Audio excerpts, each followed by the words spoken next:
So, first things first, I'm really grateful to have been invited to this conference. As Bob just said, it is actually 55 years, almost to the month, since I first set foot here. I would love to say it's nice to be invited back at last, but I have been back once or twice in the interim. Now, my assignment is to talk about the Chicago tradition in the 1930s. So let me begin with the plain assertion that there was indeed such a tradition.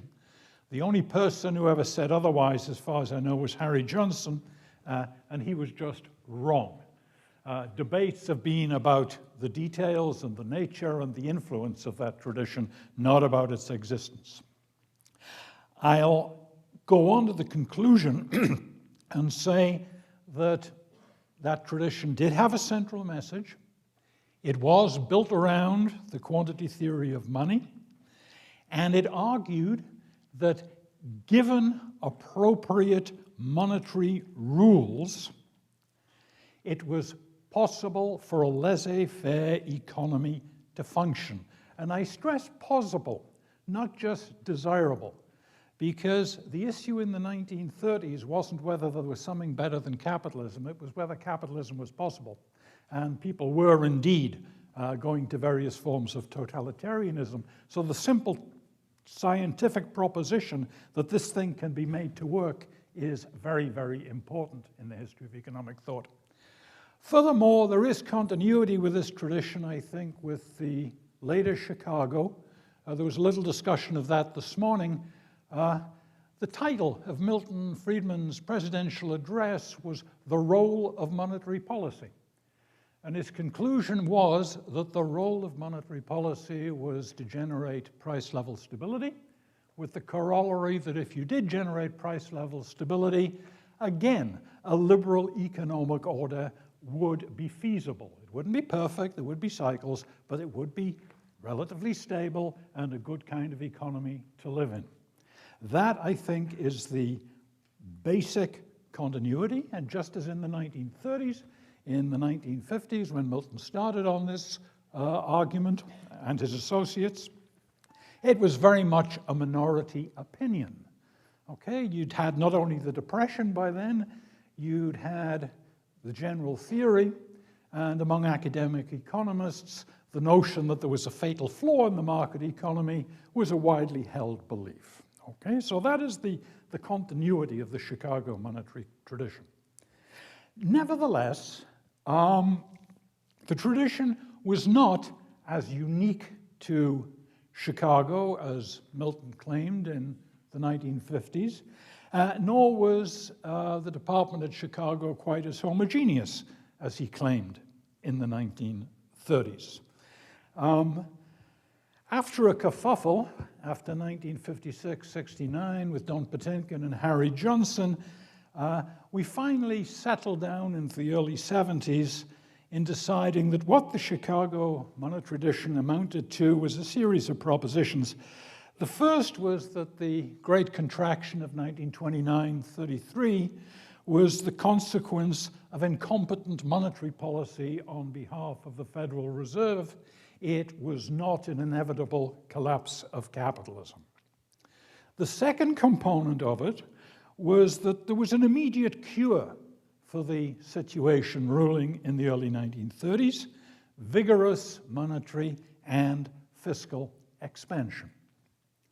And then the third part of it was that to make sure, and this is where Chicago becomes more unique, that to prevent anything like this happening again, the monetary system needed to be fairly radically overhauled. And the prototype of this is the famous 1933 Chicago Plan for Monetary Reform, which basically called for 100% money, 100% reserves against anything that circulated as a means of exchange, plus monetary rule, plus a rule for the behavior of the outfit in charge of monetary policy.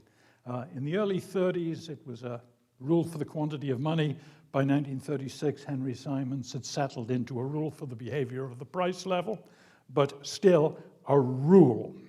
Now, in the 1970s, 60s and 70s, Friedman and his associates did indeed point out that this Chicago tradition anticipated quite a lot that was in the monetary history of the United States as an account of the Great Depression. Now, but let me now go on to talk a little bit about the uniqueness of the Chicago tradition. Everything I've said about it, I think, is right and fairly unexceptionable, but there were other people at other places at the same time who had some of the same ideas. There was a literature on this in the early 70s that is cited in the little paper that I posted on the conference website. The person in particular I would like to single out, however, is a man called Currie, who at that time was an instructor at Harvard. He had been a graduate student at Harvard. Importantly, he had been an assistant to Ralph Hawtrey during Hawtrey's only academic appointment, which was at Harvard in 1928-29, and he submitted a PhD thesis in 1931 to Harvard, which did not win the Wells Prize, out of which he got a number of articles, and the important article, for purposes of summarizing all this, appeared in the JPE in 1934 under the title, "The Failure of Monetary Policy to Prevent the Great Depression of 1929-32.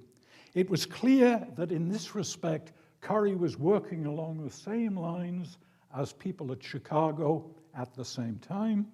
It is clear that by 1933, 1934, people at Chicago knew all about Currie, sufficient that Jacob Viner took him off to Washington from Harvard to serve on Viner's freshman brains trust at this stage. So there's no question about other people doing the same kind of work as people at Chicago. There are questions about who influenced whom, and there's lots of circumstantial evidence. There are no smoking guns, and there's been a lot of argument about that, which I don't think there's any point in going into today, so I'm not going to do that.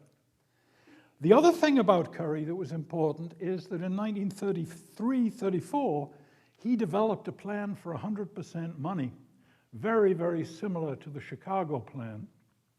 And he discovered this in a letter from his former student, Albert Hart, who was at Chicago. And he actually prepared this plan while he was in the Treasury working for Viner, and then he took it and tried to get some of it built into the Federal Reserve Act when he was working for Mariner Eccles. But this does not mean that Lachlan Currie was just another Chicagoan, because he was, in fact, an ardent New Dealer. He was a bit of a dirigiste, he was a centralizer, and his view of 100% money was that it would really enable the Fed to control the money supply and fine-tune the economy. It wasn't there as a basis for monetary rules. So that, I think, will do for the uniqueness part. The homogeneity. Well, the Chicago Plan was promulgated in a pamphlet in 1933 with a number of signatures on it, and that was the plan that recommended 100% money and moving to a monetary rule in the long run, and so on. There's one notable absentee among the signatories to that plan, and that was none other than Jacob Viner, who arguably did the best Chicago work on explaining the causes of the Great Depression. Viner didn't like monetary rules. He was a historian of economic thought and a monetary historian. He knew that the great monetary rule in the history of monetary economics, the 1844 Bank Charter Act in Britain, had not worked out as expected, and he was leery. He always wanted to leave a little room for discretion, and that was the case all the way through his career. So that's a pretty important lack of homogeneity if a central member of the Chicago group dissents from one of its central propositions. Another person was Paul Douglas. Now, Paul Douglas is sort of in and out of the Chicago School of Monetary Economics. Different people at different times have had different opinions. Milton Friedman put him in sometimes, took him out other times. For my money, he wasn't really a quantity theorist. He was more of a Foster and Katchen style under-consumptionist. But what's really crucial from the point of view of Chicago economics is that he was the author of that book I mentioned this morning, The Coming of a New Party, published in 1932 and dedicated to Norman Thomas, which is not a slim volume. It's about a 300-page hardbound monograph advocating social democratic economic planning. And it's the very antithesis of a positive case for laissez-faire. Nevertheless, Douglas signed on to 100% money, and he was still promoting it as late as 1939. So, a lack of internal homogeneity as well. But to repeat, there is running through the Chicago literature, principally that written by Henry Simons, this claim that if you get monetary policy right, a liberal laissez-faire economy is a feasible enterprise. And that was not to be found in other places. Furthermore, the people at, say, Harvard, who were around Currie, were all let go by Harvard as fast as they could. And by 1934, the Harvard department produced what must be one of the worst books in the history of economic thought, called The Economics of the Recovery Program. The reference is in my paper. Read it at your own risk. It is just a terrible book.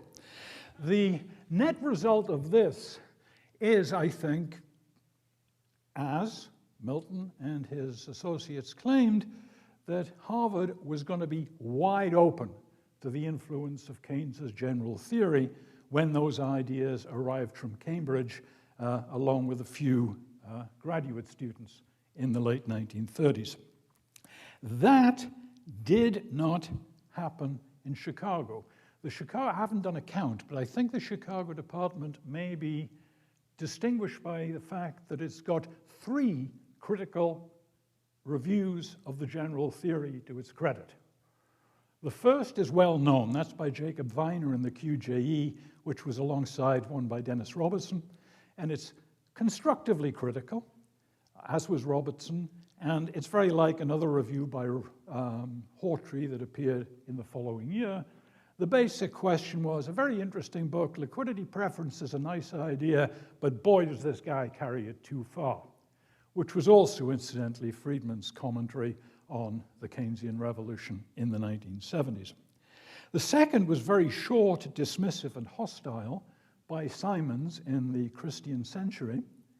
And the other was probably the rudest and most condescending of all the reviews that ever appeared of the general theory, and that was by Frank Knight in the Canadian Journal of Economics. He was even nastier than Pigou had been in Economica, and boy, that is saying something.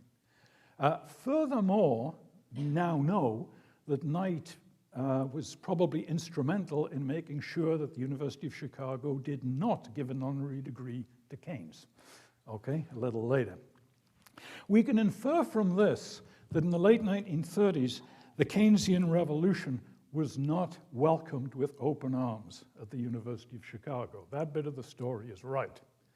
Now, question. Does this mean that when Friedman came to Chicago in 1946, he simply brought back a torch that had been lit while he was a graduate student there and carried on with this old tradition of quantity theoretic analysis? Well, not quite. George Stigler said that when Milton came back to Chicago, monetary economics was moribund. That's a bit hard, because it was about 12 months after Lloyd Mint's History of Banking Theory had been published, and that really is a fine book. But nevertheless, monetary economics wasn't what it had been, and there was, of course, a strong Keynesian presence on the campus, and in the department to a degree as well, with the Coles Commission. How that worked out is beyond my subject matter, but there was local work that needed to be done before that old tradition of quantity theory-based defense of the feasibility of a liberal economic order was back at the center of the agenda. But Milton's story is also a little bit complicated. He does, in Two Lucky People, mention that in about 1938 he was still a New Dealer. I'm not sure how true that is. But it's also true that in 1943, he wrote an article in a book called Taxing to Prevent Inflation, in which he assessed various methods of forecasting the inflation rate. And you'll be relieved to hear he rejected the Keynesian multiplier, but he also rejected the quantity theory of money in the guise of work done by James Angel. And he settled on inflationary gap analysis, which, history is full of little ironies, he'd actually taken from the 1941 British budget, and he acknowledged that, but what he didn't realize that that was Keynes. He hadn't the faintest idea that he was plugging Keynes's analysis of inflation. So he had a little way to go in the late 1940s before he became the Milton Friedman monetary economist that we know. The other thing is that he brought with him to Chicago a commitment to serious and systematic empirical work that simply wasn't present among the Knight, Simons, Viner, etc. circle. We heard this morning about Henry Schultz, and I got to go think about that possible influence on Milton. What it says in my little paper is, surely to goodness, he got this at Columbia and at the National Bureau and maybe brought it back to Chicago, but I'm always willing to think again about these matters. Nevertheless, the post-war Chicago monetary tradition was empirical. A lot of the work was in the style of National Bureau analysis, if I'm allowed to include the monetary history and its two companion volumes in that in Chicago canon, and I think one or two. That was just not there in Chicago in monetary economics in the 1930s. So that really brings me to the end of what I have to say, and I hope I'm within the 20-minute time limit.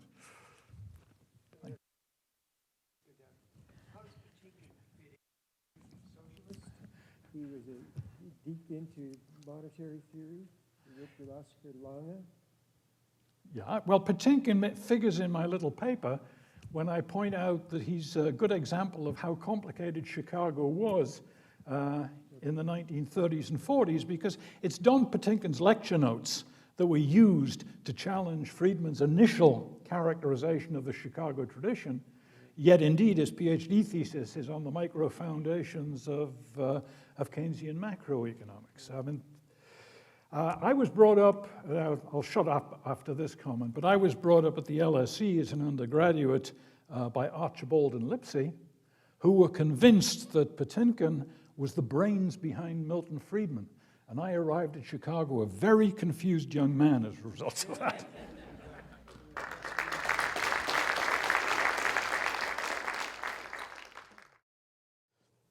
Okay, well, I've got a tough act to follow here, but I will do my best. This morning, Doug gave a wonderful introduction to Simons in general, and I'm just going to talk about his ideas about banking and monetary policy. He's also influential, I think, in the public finance literature, but I'm not going to talk about that. So when we look at Henry Simons' contributions to monetary economics, we talk about 100% reserve banking, something that we call the financial goods society, and I'll come back to that in a minute. Simons was a quantity theorist, and I think did play an important role in keeping it going at Chicago during the 30s and setting the stage for Friedman. And of course, his famous essay on rules versus authorities and the attack on discretion in monetary policy, a debate that's still going on. We still have John Taylor pushing hard for rule-based monetary policy. But there were a lot of differences between Simons' view of what monetary policy could do and Friedman's view, right? Simons said, mere open market operations wouldn't do any good. You needed fiscal policy to stop the Great Depression and reverse it. He thought that federal debt management would have macroeconomic effects. He, of course, advocated a price stability rule rather than Friedman's monetary rule.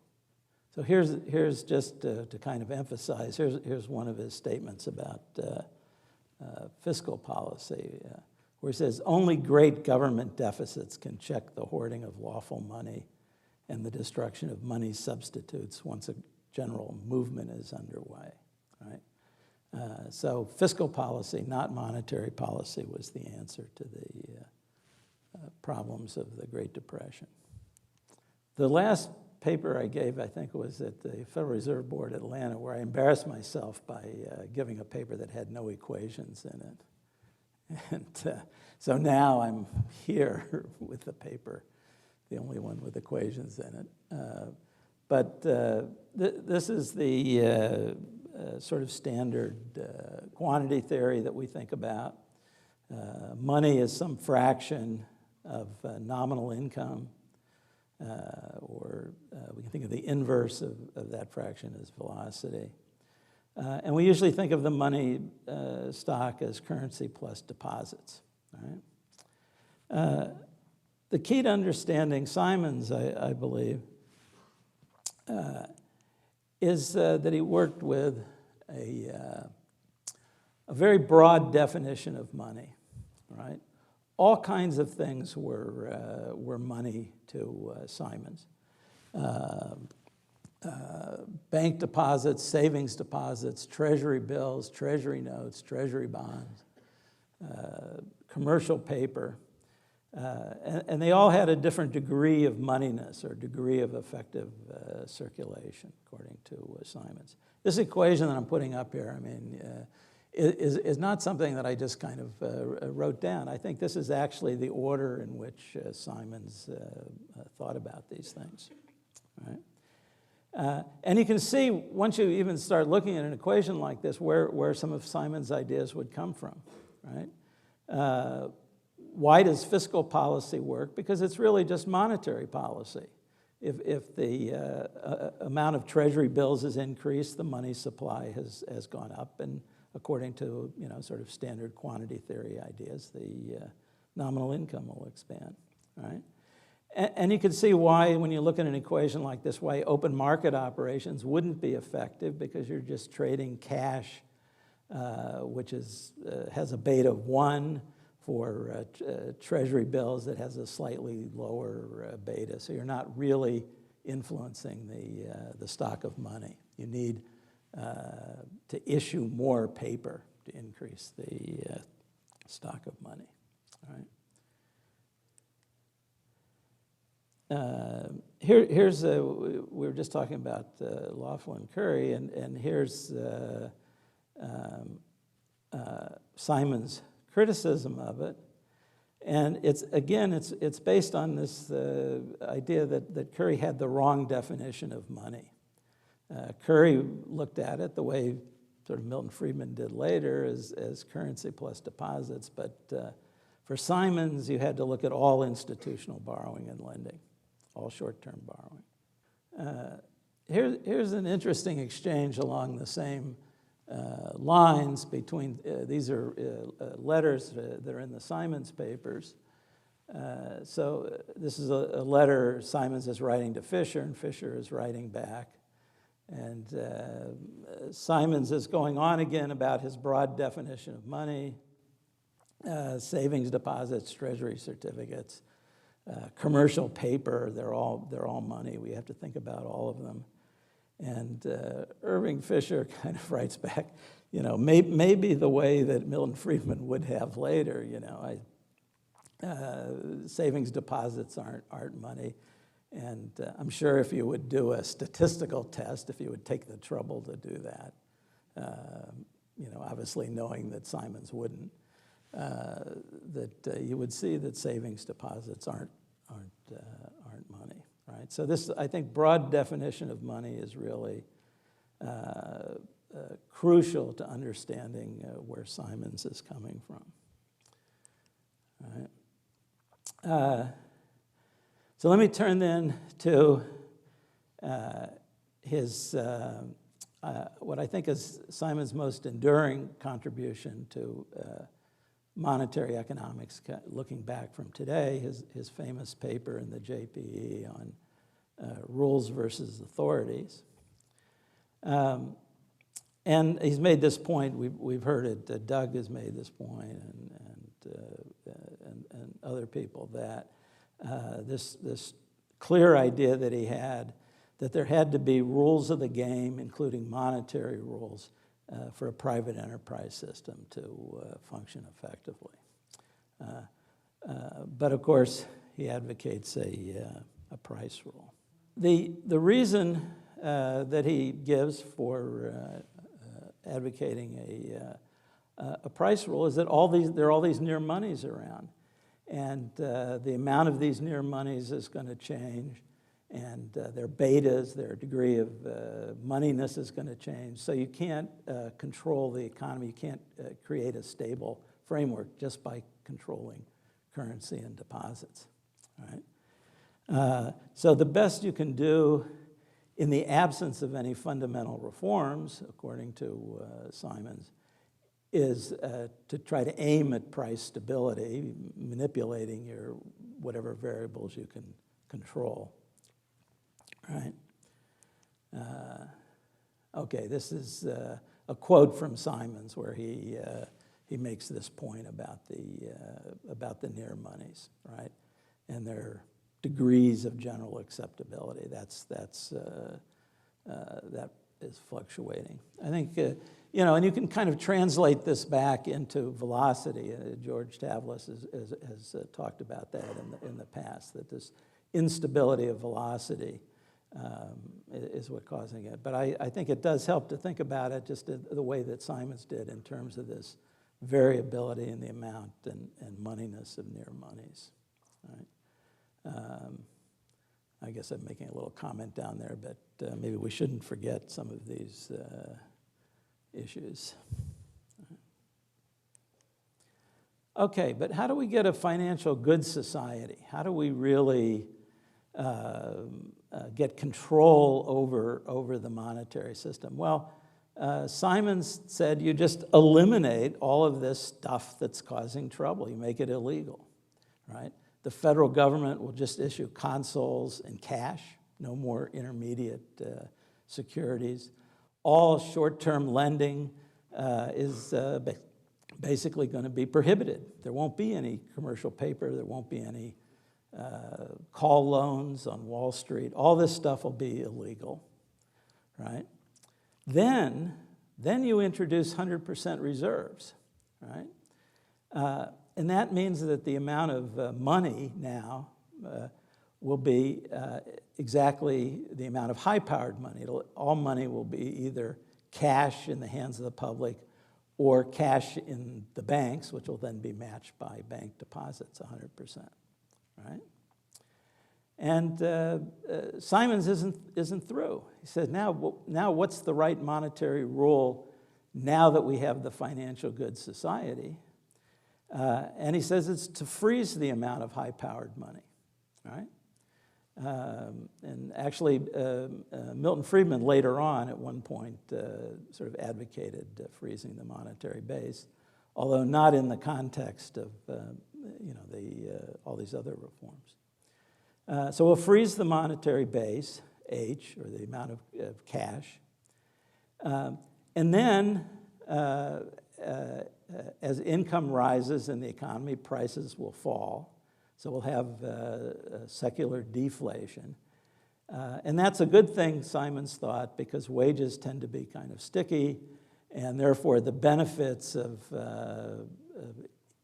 technological progress will be spread throughout the economy. People will see their real wages rising, right? So what we have to do is this very radical reform of the whole financial system. So where's Simon coming from?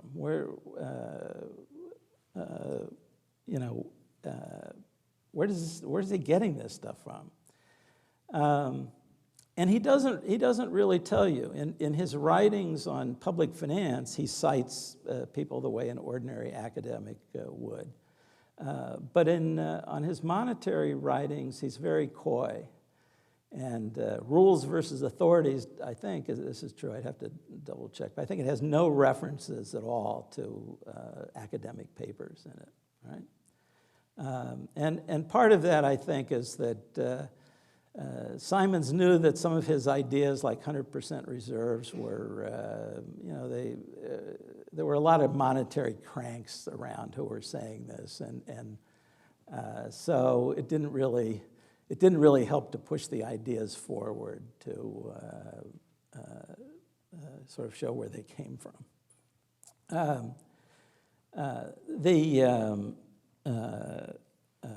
I think, so I'm kind of guessing now, but I think one influence on Simons may have been the populist platforms that were developed in the 1890s, and that somebody from the Midwest like Simons would have been familiar with. And the populist platforms, these are platforms of the Populist Party, and they always started with a monetary plank. National banknotes should be abolished. The money supply should be increased to $50 per person, and so on. And we should, nationalize the railroads and do all these other things. And I think if you compare one of those platforms with the program for laissez-faire, you kind of see a lot of similarities. I think Irving Fisher was a great influence. And of course, Irving Fisher took up 100% reserves as a cause. And the final thing I would mention is just what's going on in Chicago. The 1930s was not a Wall Street crisis. One of the focal points was Chicago. And there were all kinds of institutions going down in Chicago. There were, as we saw a picture earlier in Jennifer's presentation, the savings bank, right? There were trust companies going down in Chicago. And the most amazing failure was of the Insull utilities empire in the Midwest. Samuel Insull had built up this empire, and he was highly levered. A lot of it was short-term borrowing, and he crashed in, I think, 32, and it caused a lot of distress in the Chicago region. A lot of people had invested in Insull's utility holding company. And so I think it was very natural to say, well, how could we prevent this disaster like this from happening again? And Simons, being kind of a radical thinker, just said, well, we'll just completely eliminate short-term borrowing, and then this kind of thing can't happen again. So I think although it's conjecture, I don't have any proof of it. I think what Simons is saying all the time is kind of very consistent with how could we prevent this national disaster and local disaster from happening.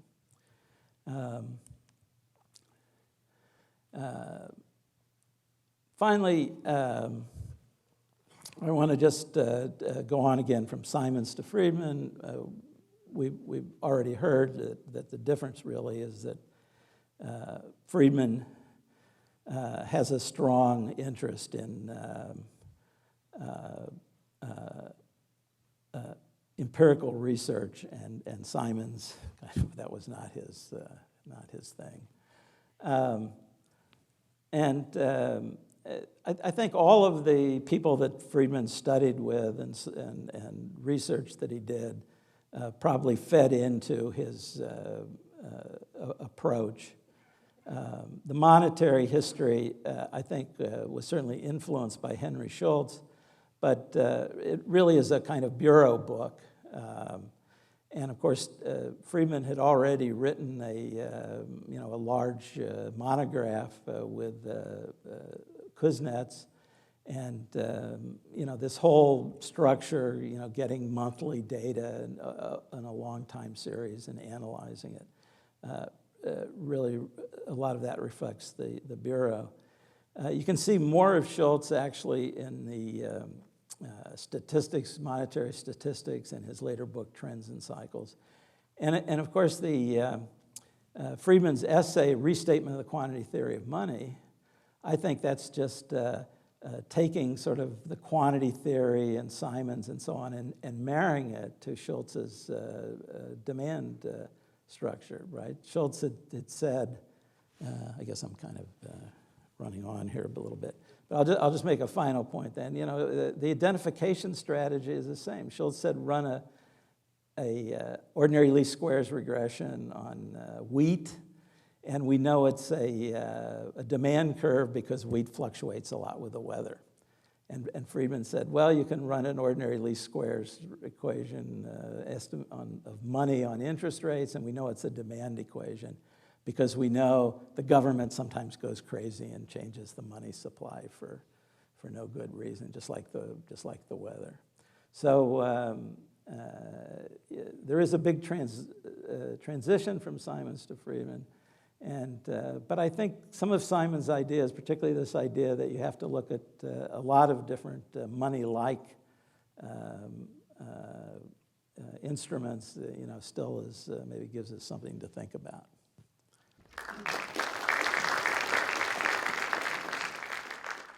I'm very happy to be asked to make a presentation where I don't have to deal with the crisis in a specific country in the Eurozone in making my presentation. Milton Friedman's 1956 paper was destined to become famous and controversial. His paper on the quantity theory of money, a restatement. Famous because that paper was widely considered during the 1960s and 70s as having launched the monetarist counter-revolution against the then ruling Keynesian orthodoxy, which downplayed the role of monetary policy in the economy. Controversial because that paper was widely considered in the controversial because that paper made two claims that would be contested. First, the paper presented the quantity theory as a portfolio theory of the demand for money. Milton claimed that the demand for money was a stable function of other variables, and several years later he would provide empirical evidence to support that claim. Second, he also claimed that his quantity theory framework was an outgrowth of a 1930 Chicago quantity theory tradition developed by his mentors Henry Simons, Lloyd Mintz, Frank Knight, and Jacob Viner. The earlier Chicagoans, according to Milton, had developed a subtle and relevant version of the quantity theory that differed sharply from what he called were the rigid and atrophied versions that were being used at other academic centers. Whereas those other versions provided little policy guidance during the Great Depression, the Chicago version, according to Milton, became a flexible tool for interpreting movements in aggregate economic activity, and crucially, for developing relevant policy prescriptions. As a result, the policy-relevant Chicago approach, according to Milton, rendered the Chicagoans less susceptible to what he called the Keynesian virus than economists at other academic institutions. While the Keynesian revolution, with its appealing message that fiscal policy could be used to combat the Great Depression, swept the profession beginning in 1936, Chicago economists continued to work within the quantity theory tradition. What was the significance of Milton's claim of a 1930 Chicago quantity theory tradition? As Harry Johnson was to point out, to create a counter-revolution, it's necessary to establish a linkage with the pre-revolutionary past. In the specific case of the monetarist counter-revolution, the problem was to establish a linkage with the pre-Keynesian past. Milton's claim that his quantity theory framework was an outgrowth of a 1930 Chicago quantity theory tradition provided the necessary linkage. For some 15 years, that claim went unchallenged, but with the renewed interest in the subject of money in the late 1960s, spearheaded to a substantial degree by Milton, and with the rise of the monetarist counter-revolution, people began to take a closer look at Milton's claim. And the closer they looked, the more he seemed to find himself under fire. Don Patinkin was the first to take notice and to be the most persuasive critic. Patinkin had studied at Chicago in the early 1940s. His teachers included those singled out by Milton in his 1956 restatement: Simons, Mintz, Knight, and Viner.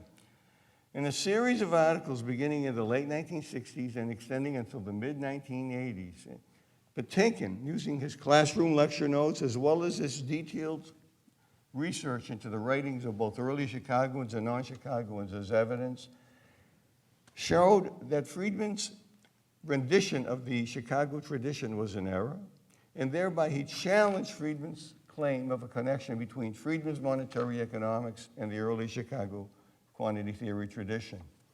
Others followed Patinkin's lead. By the mid-1970s, the debate about an earlier Chicago quantity theory tradition seemed to have been settled. The outcome of the debate was not supportive of Milton's position. The evidence that had been presented led several well-respected economists, including Harry Johnson, Donald Mobridge, and Susan Housen, to accuse Friedman of having, quote, invented a Chicago quantity theory tradition, and the word invented was used by each of those economists. Others were a little more subtle in their criticism. For example, Ronald Teigen referred to Friedman's, quote, alleged Chicago quantity theory tradition. What were the findings? Here's an overview of 7 findings, some of which are interrelated.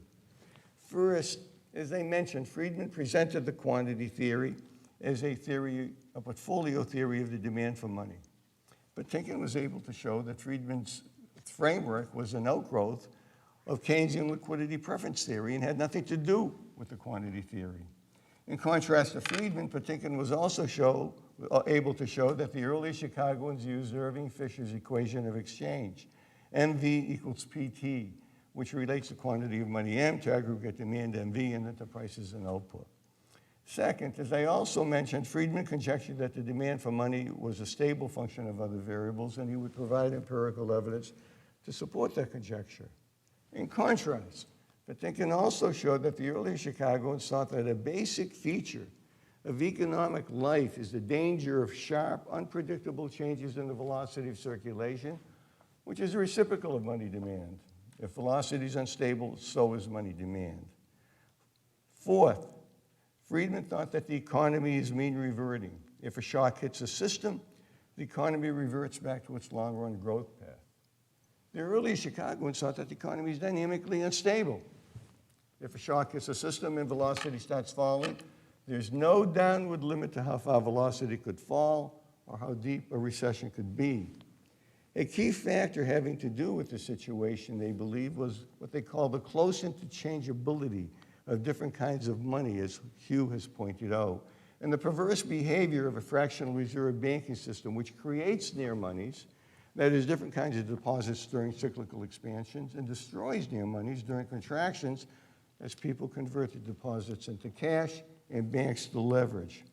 To deal with this problem, in 1933, they put forward the idea of 100% reserve requirements, an idea that became known as the Chicago Plan of Banking Reform. Finding number 4, Friedman believed that major business cycles are preceded by large changes in the quantity of money in the same direction. The Great Depression, he believed, was initiated by the Fed's tightening in 1928-29. It was exacerbated by the Fed's policies after 1929. Friedman was of the view that the Great Depression was due to 2 factors. First, the Fed's tightening. Second, the Fed's exacerbating of the tightening in 1930. And this dual view has become known as the monetary hypothesis of the Great Depression. In contrast, the early Chicagoans thought that the Great Depression was caused by an autonomous decline in velocity, which caused confidence to fall. Simons attributed the decline in confidence to the October 1929 stock market crash.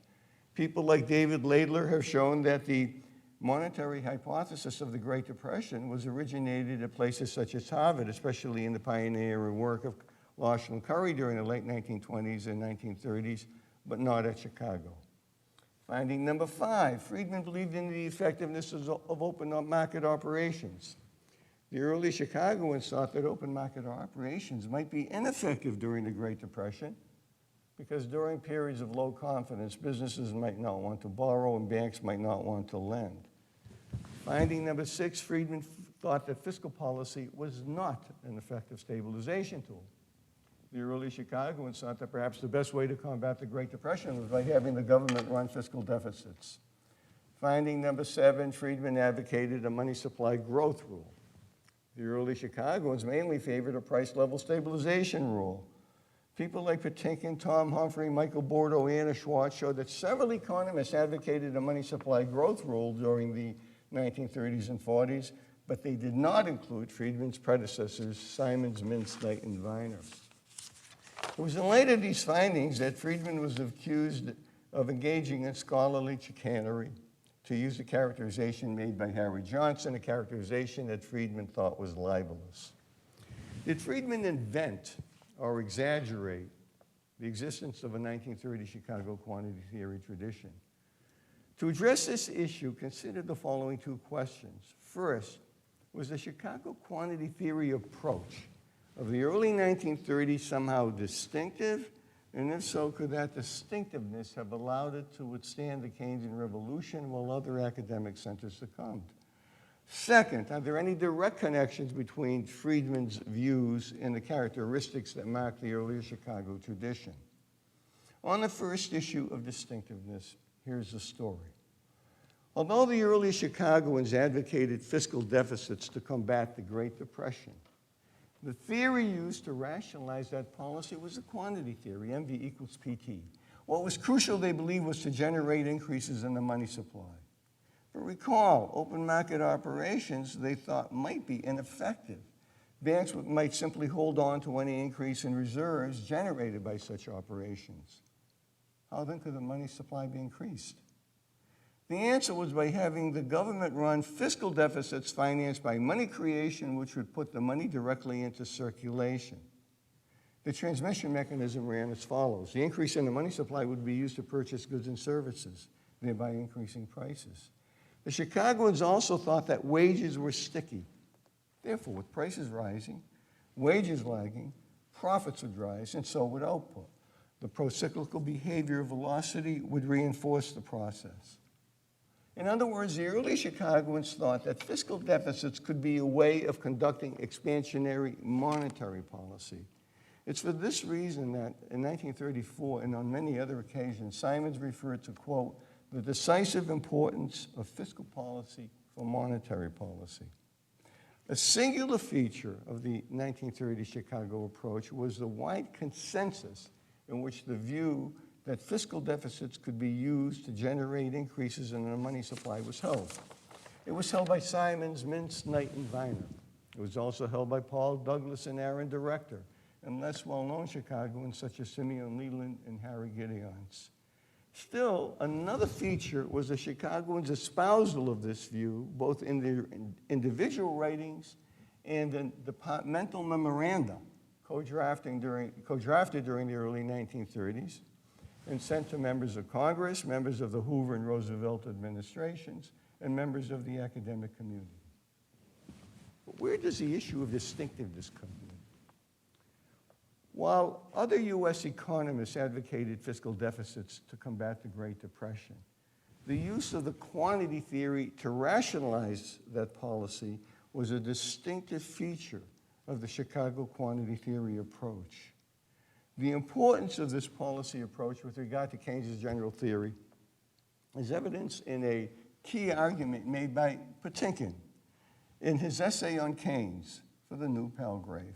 Wrote Patinkin, the advocacy per se of public works was not the purpose of the general theory.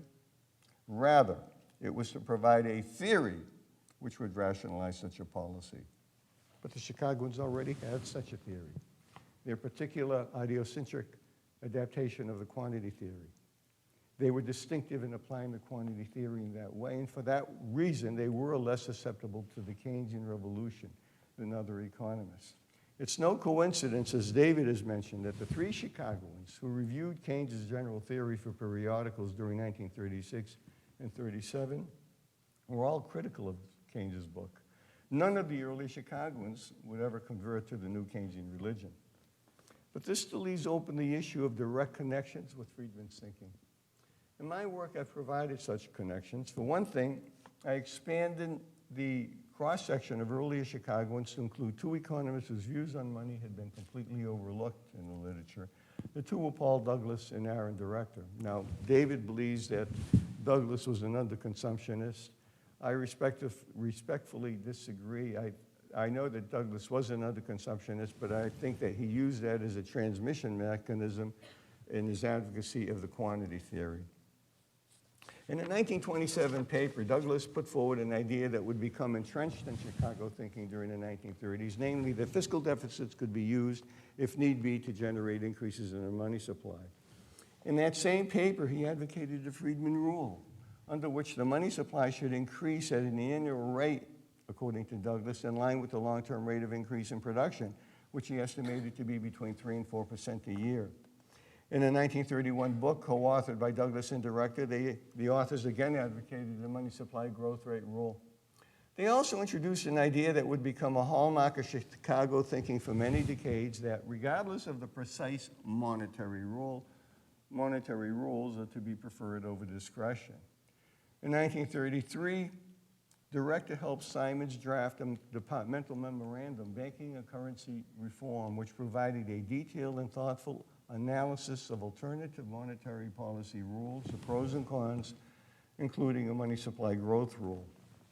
To go back to my two questions. First, was the Chicago quantity theory tradition of the early 1930s somehow distinctive as claimed by Milton?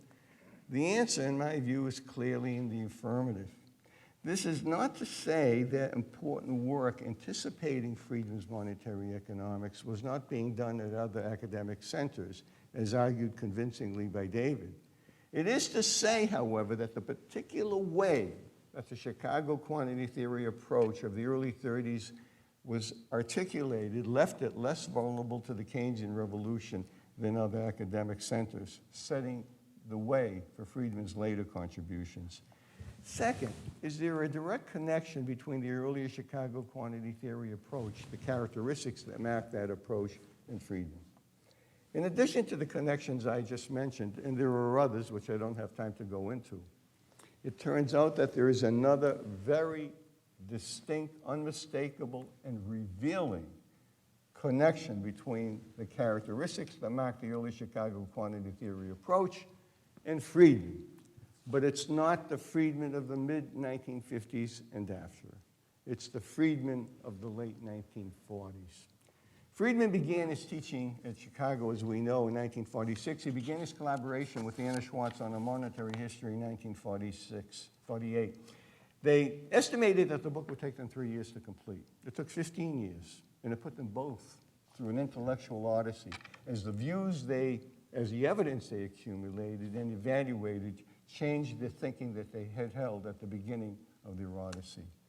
What were Milton's earlier views? Consider the following, and much from unpublished memorandum written by Milton in the late 1940s and early 1950s. First, the economy, he believed, was, quote, inherently unstable. But recall, this was a characteristic of the 1930 Chicago tradition. Why was it unstable? A key reason, he believed, had to do with what he called the close interchangeability of different kinds of money, which led the behavior of any single component of the money supply to be unreliable. But the early Chicagoans also attributed the instability to what they call the close substitutability of different kinds of money. Third, the early Chicagoans, in order to deal with the perverse behavior of a fractional reserve banking system, advocated 100% reserves. So did Friedman in the late 1940s for the same reason. Fourth, the early Chicagoans argued in terms of velocity. As I mentioned, they thought there was no downward limit to how far velocity would fall. What about Friedman? Here's what he wrote in 1948, quote, "There's hardly any limit to the velocity circulation." Notice that he was working in terms of velocity. Fifth, the early Chicagoans thought that fiscal policy could be used to effectuate changes in the money supply. Simons believed that the responsibility for carrying out monetary rules should lie with the federal authority in its implementation of fiscal policy. Surely here Friedman differed. He did not. In the late 1940s, he argued that fiscal policy should be used to increase or decrease the supply of money as necessary in order to stabilize aggregate demand at full employment and maintain a stable price level. Open market operations, which the early Chicagoans thought might be ineffective, Friedman thought should be abolished. A main reason for his conversion to a money supply growth rule was his realization that the Great Depression was both initiated by the Fed and deepened by the Fed. He favored a money supply growth rule instead of a Simon's price level rule because he believed that the money supply growth rule involved even less discretion than the Simon's type rule. His realization of the Fed's culpability in the Great Depression, however, took years to develop. It was not until 1951, in an unpublished document, that he seriously, quote, seriously began to consider the hypothesis that the Fed had deepened with the Great Depression with its policies beginning in 1930.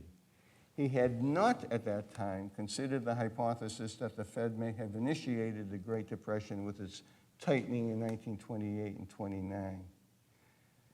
By 1956, in an unpublished memorandum, he had become absolutely convinced of the hypothesis that the Fed had deepened the Great Depression with its policies beginning in 1930. In that same memoranda, he began to, quote, seriously consider the hypothesis that the Fed had initiated the Great Depression with its policies beginning in 1928. I don't think it's a coincidence that in that same memorandum, he first set out his money supply growth rule, although it was not made public until 2 years later, until 1958. By the mid-1950s, his thinking on monetary issues had been transformed by the empirical evidence, including that produced in his work with Anna, that produced in his own work, and that produced by his students in the Chicago workshop on money and banking. The Chicago quantity theory approach had also been transformed by Milton into an approach driven by the empirics, and the monetarist counter-revolution was set to take off. Thank you.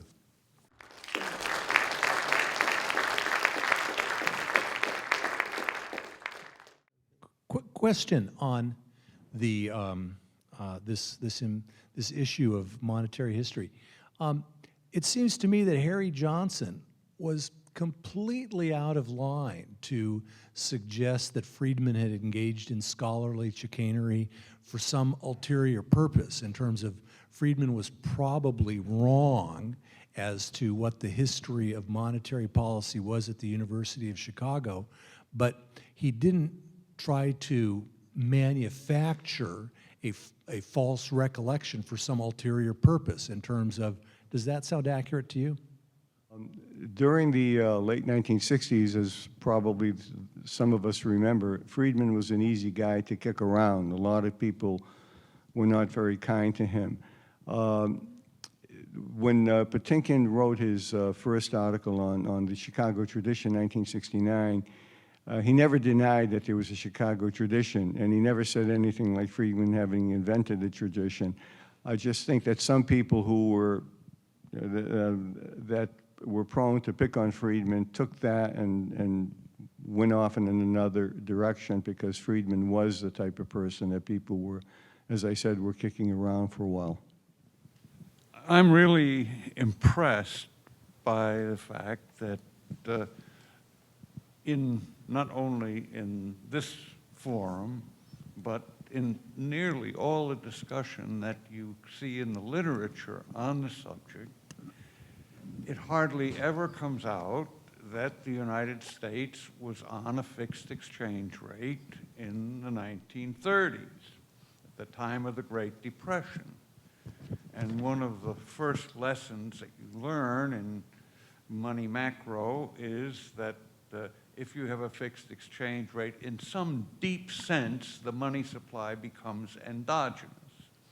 Now, we know you can play games with that by sterilization, and it's reverse, but that whole issue it seems to me that the Great Depression hit the United States very hard because we were on a real exchange rate. We lost a lot of reserves, the money supply went down, and it would have taken a massive, a Bernanke-style open market operation in order to do what Friedman and others would like.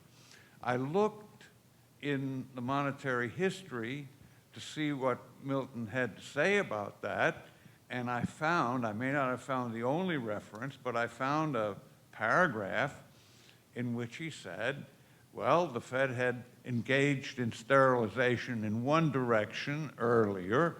Now it could engage in the anti-sterilization in the other direction and accomplish a similar effect. But I don't think he had any appreciation there of the likely magnitudes that were involved.